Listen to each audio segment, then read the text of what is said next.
Thanks, Ruta. Daniel, I'm going to ask you to stay on the line if you can, and if the connection can be maintained, because we're going to open the floor now to our audience in the room and online for questions and comments, and some of them may be directed to you. So is that all right? Yes, sure, I'd be happy to. Okay, great. So we've got about 35 minutes or so for this next session, and I want to open the floor first to the audience in the room. I've got several questions online too, so if nobody raises their hand, I'll move straight to the online audience. So please, the floor is yours. Could you please identify yourself and let us know if you're directing your question to any panelist in particular. Any questions or comments? Gentleman in the first row. Thank you very much. Thank you very much. Is it on? Okay. My name's Jonathan Parkinson. I work for IMC Worldwide. My question isn't specific to any particular panelist, but it's about area-based approaches. And I'd just like to explore whether it's really the area or is it the community within the area that is the focus of the humanitarian assistance. Thank you. I'm going to take 2 or 3 questions before I go back to our panelists. Anyone else in the room? It's that post-lunch period. Oh, we've got somebody here. Good afternoon. My name is Kitty. I work for Plan UK. I used to work for DRC in Afghanistan, so I know the HUBs project very well, I think. But I have another question, and I think it's mainly directed at Alicia, but anybody is free to answer.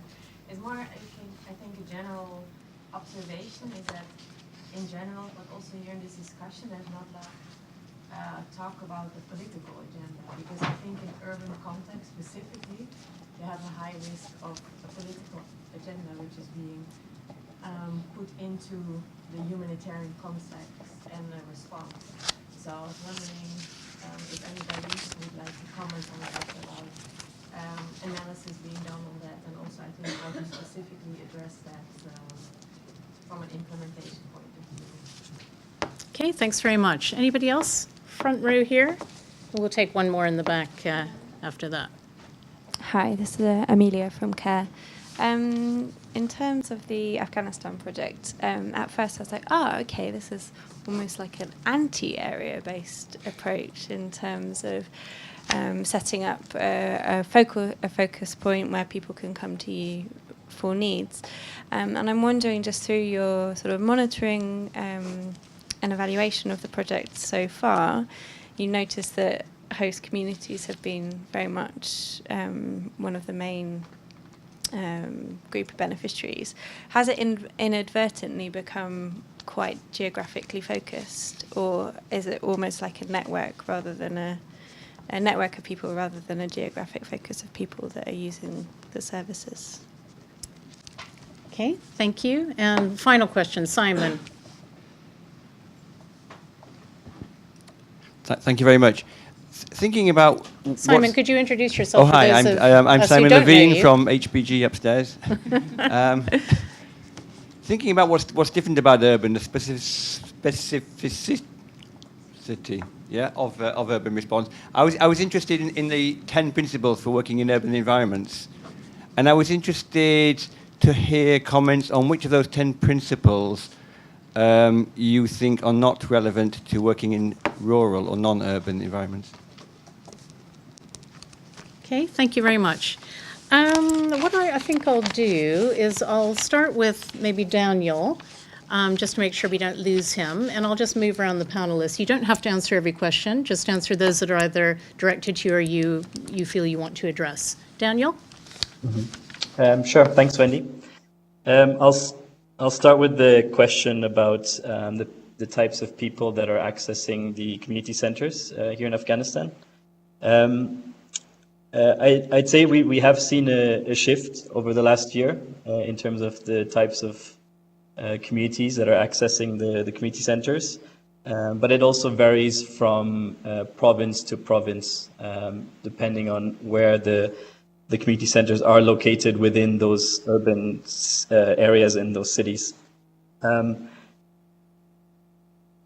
we do try to prioritize, partly because of our project and our log frame. In some of the community centers, we do prioritize undocumented returnees. So these are Afghans who are returning from Iran and Pakistan. So that's mainly in sort of the southern areas of Afghanistan. Whereas in Kabul, it is still largely the host community population that is accessing the community center. But I think it's also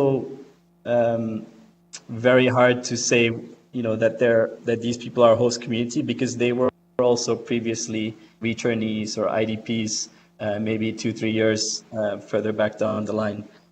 So it's very hard to say, are these people newly displaced, or are they more or less vulnerable than other people? It's very hard to say. We try to keep an open door to all populations, and we try to also communicate that these services that we're providing are accessible to all these populations. And I think we've seen that have an effect also, because we are seeing more of a balance between the different types of populations that come to our centers. And I guess one of the other questions, maybe Ruta, you could address this, is Amelia's question about this being sort of inadvertently an anti-area-based approach, but has it turned into a geographically focused one? Is it more of a network-based program? I think the aim is definitely to make a network so that as people move, they can access different centers. Does it take time to do it? Yes. Especially in Afghanistan, you're dealing with a really kind of entrenched humanitarian response. The same things have been done for ages. So to get everybody to kind of move in a different direction is a bit challenging. So the short of it is, it's not intended as an area-based approach. It's intended as a network-based approach, but it's not there yet. And maybe that goes partially to the question of the difference between an area and a community-based approach. I think an area consists of several communities, some of which may be very transitory. I think that's like if I think about working in Kabul, for instance, you can have several IDP groups in one area. A community center would be designed to target one of those groups. But one of those groups might also flee or leave if there were problems with another community or a natural resource. The area-based approach basically sets something up so that several different kind of sub-communities can access the something. And theoretically can kind of work out ways of sharing resources and stuff like that, but we've not done that yet.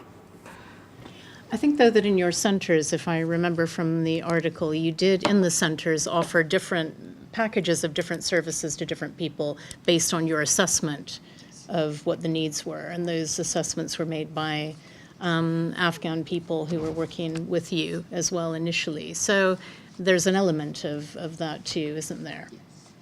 Okay, David, I'll just move down the row if that's okay. Great. Well, I'd love to take two of those, the first and the last one.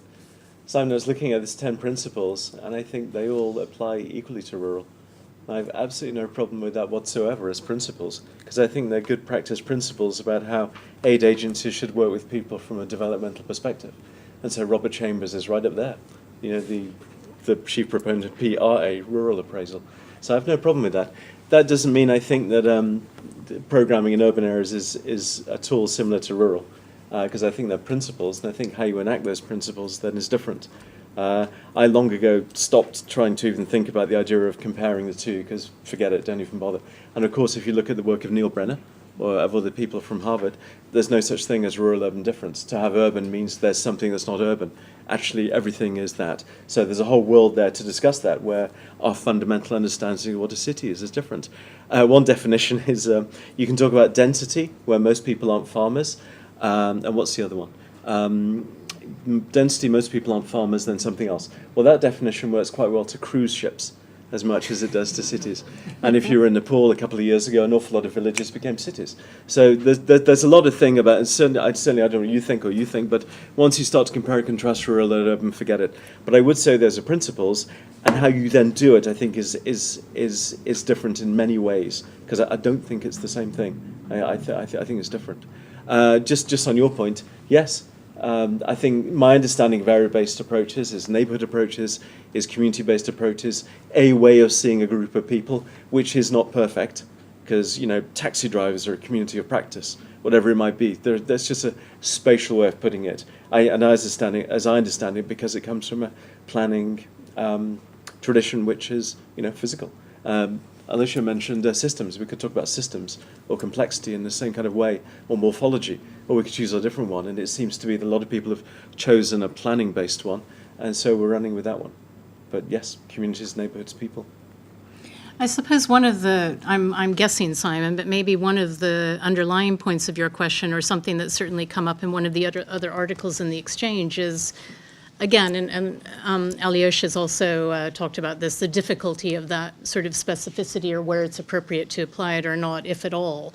And there's an interesting article at the end of the edition written by Elena Carpi, and is it Elisa or Elena Carpi and Camilla Buono, about the border towns in sort of the Syria area, Syria, Lebanon, Turkey, and about how, this kind of push to focus on the urban, they're worried about us losing those kind of nuances, looking at people who may be living in a peri-urban area, but they're actually still relying on agriculture for their livelihoods. And there are things that we may not be understanding about the way that they live and operate when we're too sort of specific or rigid sometimes in our definitions or approaches. Diane? Yeah, sure. So just briefly on the area-based approaches one, I think because one of the key principles of an ABA is that it's participatory, you essentially do need a community to make it feasible, but that community can also be self-defined as well as geographically. So you might have religious communities within an area and different neighborhoods within that area. So I think it's a mix of the two. On the political question, I suppose if you take politics to be about power relations, essentially, then very clearly refugees or displaced populations in cities will face many similar challenges to other low-income populations or marginalized populations living in informal settlements, working in the informal sector in the city, who will very often be persecuted or as market traders, for example, if the municipality has a policy of trying to clear street vendors, or they may face exploitation by employers or by landlords. But on top of that, displaced populations might face additional language barriers or legal barriers. They might have no legal recourse if they do suffer any abuse or exploitation. And they might also be more exposed to sort of negative law enforcement or corrupt practices. And I think this is where there is a role for humanitarian agencies to act as advocates for this particular group of marginalized populations that might face additional challenges on top of those of the informal sector, recognizing as well that informal is not necessarily bad and that it's essential for many people to earn a livelihood, and that it would be too much of an ask to us, the humanitarian sector, to try and resolve all those problems, but at least to ensure that displaced populations or refugee populations within the city are not overly exposed to exploitation or abuse because of their status, and part of that is political as well. And maybe Alyosha will go into this a bit more, but also looking at the political agenda as part of analyzing the context, which I think everyone has mentioned is important. Yeah. Alyosha? Yeah, tricky. So I think, in a sense, to Simon's question and to Katie's as well, I think the answer lies somewhere around sort of level of intensity almost, or something. There's something about because a lot of what we're talking about is just better aid practice, like good practices, just doing things that we say we should do in a variety of different contexts, but applying them to the specificities of an urban setting. And in a sense, one of the tricky things, I think, is it's hard to be making generalized statements about the specificities of those settings when one of the kind of key principles you say is pay attention to context, right? So, there's an inherent tension there between saying, God, drive towards the specificities of that particular context you're working in, the particular power dynamics, the particular pressures and opportunities that exist in that space, and then sort of elevating that up and saying, well, generalizing across, 500 different cities, different contexts, we can say that, So, I mean, that tension is there. I do think, though, that there is a fundamental difference to on using some term like intensity to how you operate in a setting in which you have more people in a smaller space with, even if it's a cruise ship or a refugee camp, as compared to a more dispersed population. I think there are things that are quite different where you've got a multiplicity of political agendas at play when perhaps you might have a fewer of those within a more dispersed population, and so on and so forth. So I think there is something about intensity that then leads you very quickly to how you apply the principles, as David said, being quite fundamentally different.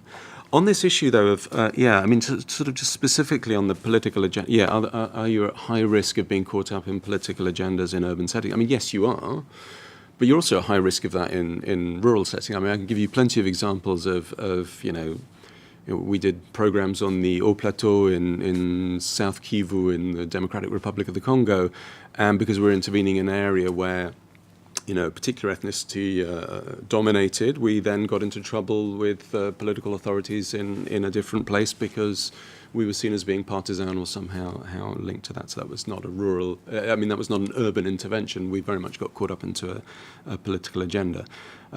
Yes, we got caught up in the political agenda in an urban setting, as it happens, but as a result of a rural intervention.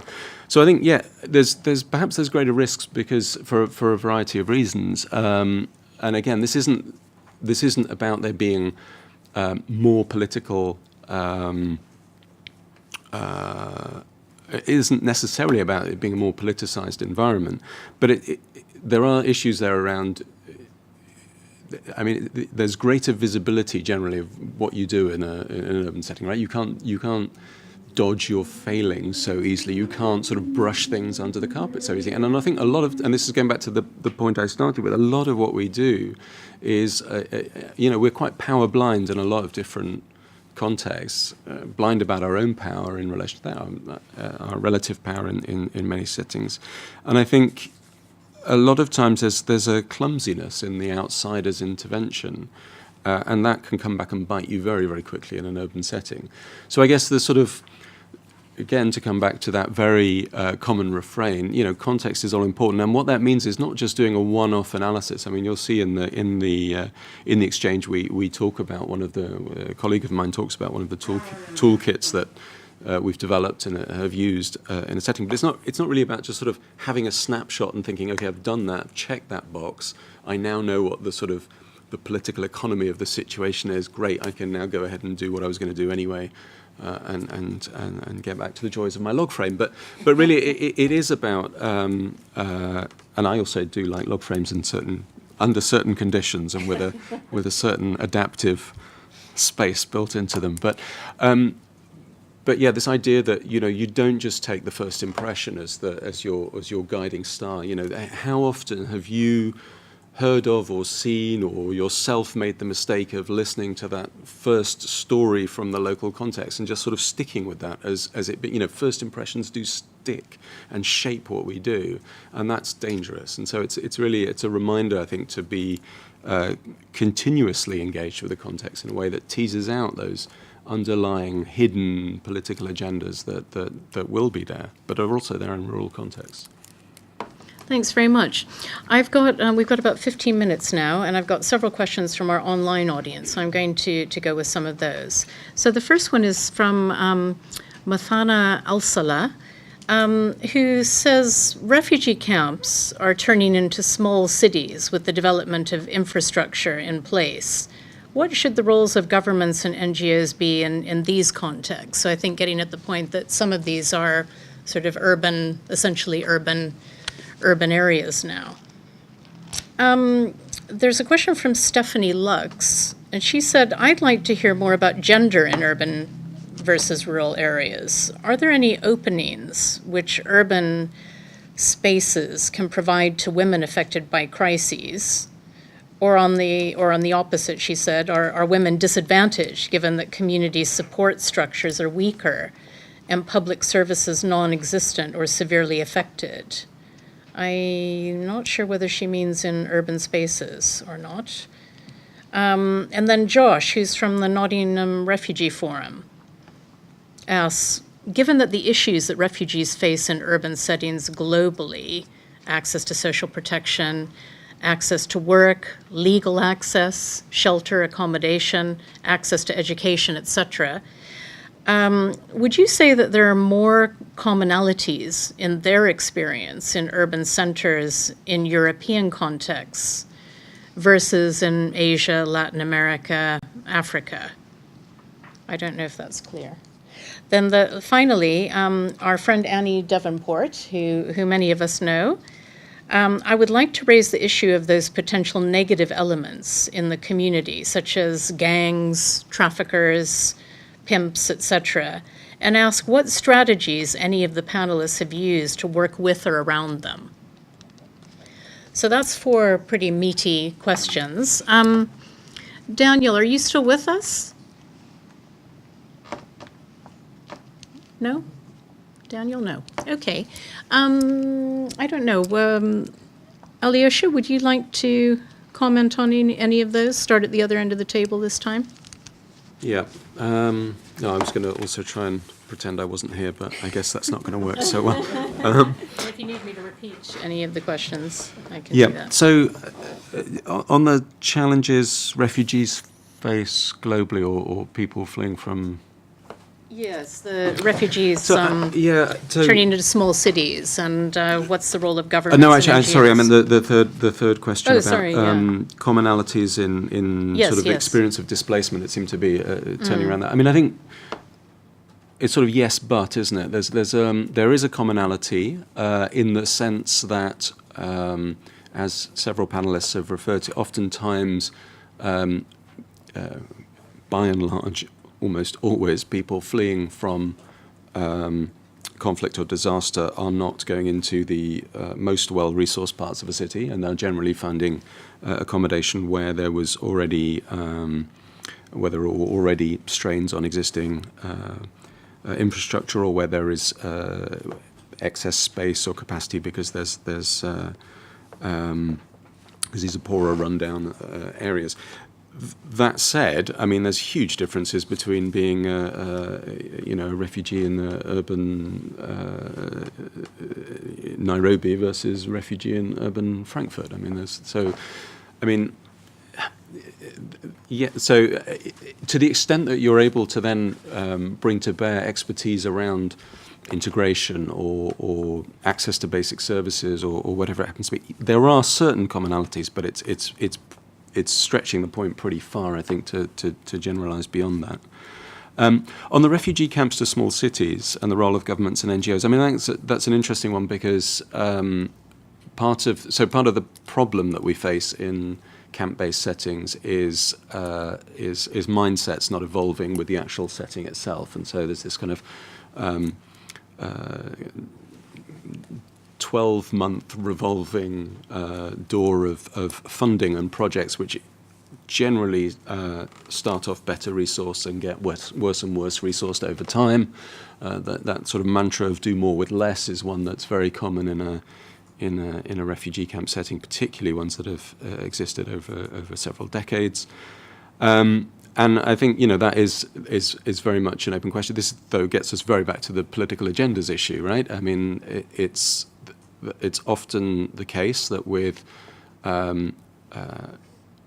camps that have existed over a long period of time, there's strong pressures to close them down and be seen to be doing something, versus also strong pressures to keep them going because there's some very good business interests and so on that are involved. And so that unpacking that can be very, very challenging. So again, I don't have a generalizable answer about what the role of government and NGOs should be there, other than to say that they are complex settings, and I think that certainly the role of NGOs and donors should be to realise that these things are not going away overnight or anytime soon, and that it's inappropriate for us to be still behaving as we were 5-10 years previously, and just essentially trying to ameliorate people's living conditions and not move on to something a bit more sustainable. That said, there are some perfectly great examples of good programming in camps that are very similar to what we would call good programming in urban environments.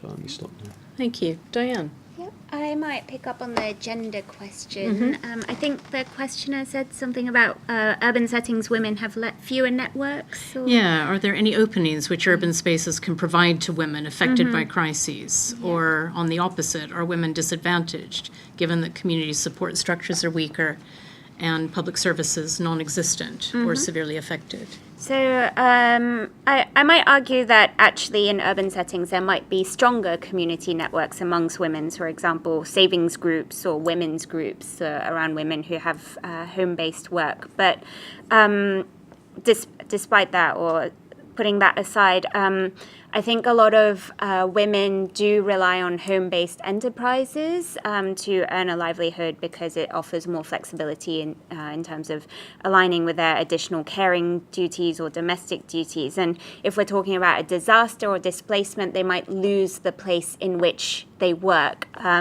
which means that there is an opportunity here for very targeted approaches aimed directly at women, for example, through cash schemes. And we actually have a paper here that's around emergency cash transfers and women's economic empowerment in post-earthquake Nepal, which shows that actually cash grants schemes which were targeted at women could play a role in changing gender relations in the home by providing money to the women. It meant that they felt more liberated to take decisions about how to spend domestic funds, as opposed to if the money was earned by the male head of the household, who would then generally just spend the money as per his priorities. There was also the opportunity through Cash for Work programs to offer more flexibility to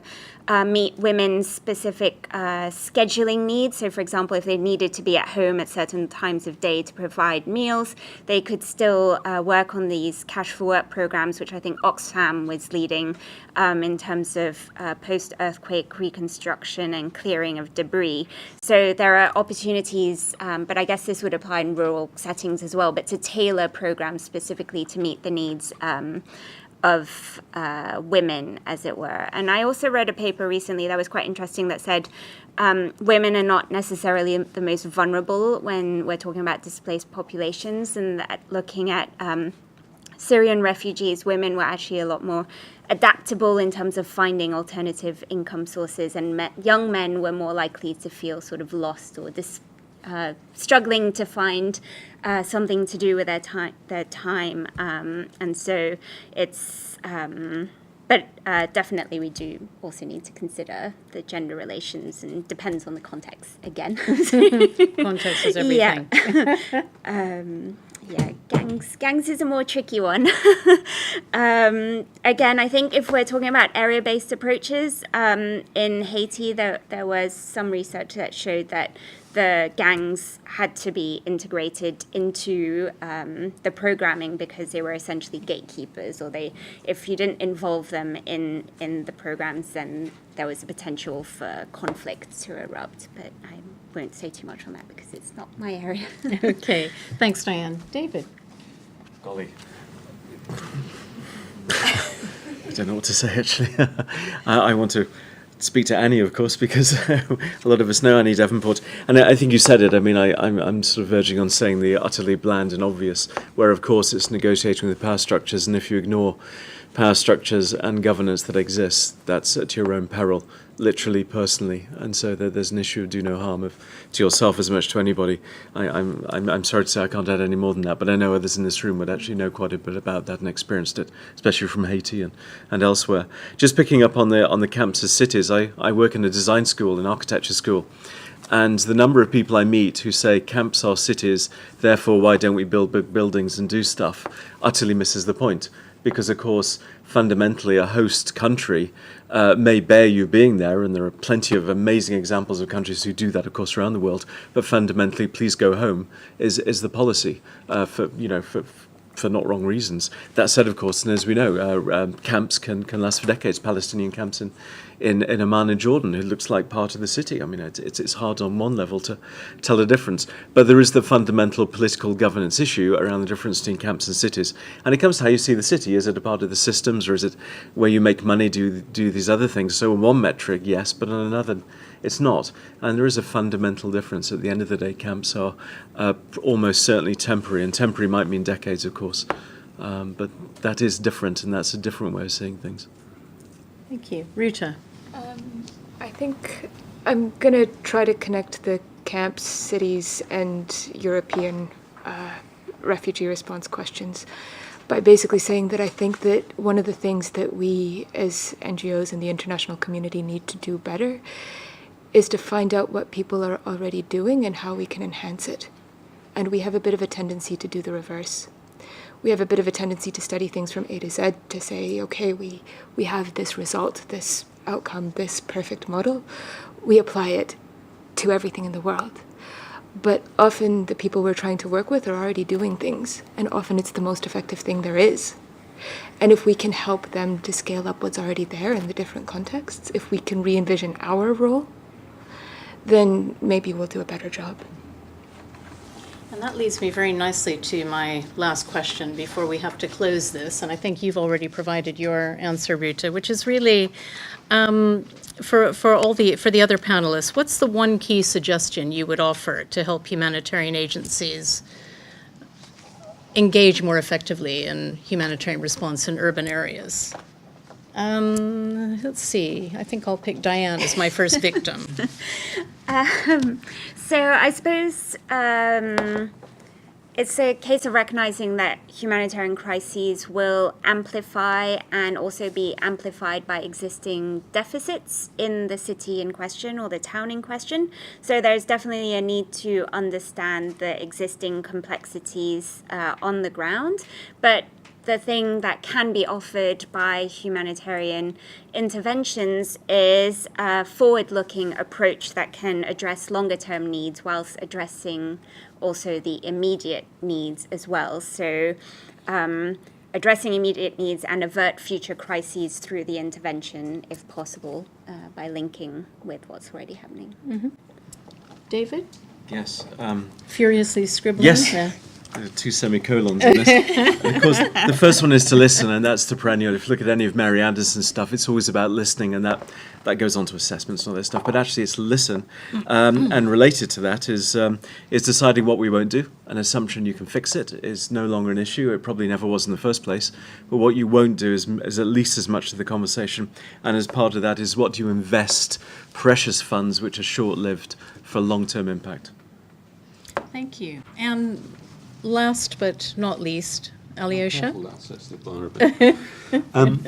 So, I guess if the future is urban, and we seem to all agree on that through whatever sort of set of stats that we use. So if the future is urban, then humanitarian agencies that are not staffed and skilled to work appropriately in urban settings are not fit for purpose. And by that metric, most of us, I would say all of us, are not fit for purpose right now. So the one takeaway I would say is that this is not an optional fad. It's really important for all of us to invest in changed practices. And that means not, by all means, download our toolkits. Great, use them, great. But it's actually about investing in the right sets of skills, the right people to be able to work appropriately in urban settings. Thank you very much. And with that, it's time for us to end this session. I wanted to thank everybody again, especially our panelists, for joining us today, and our audiences in the room and online. There will be a video of this event on the ODI website, I think tomorrow. So please do let other people you know who weren't able to come, let them know about that so they can watch it. And I hope you'll join us for tea, coffee, and further conversation outside the room. So thank you very much. Let's give a round of applause.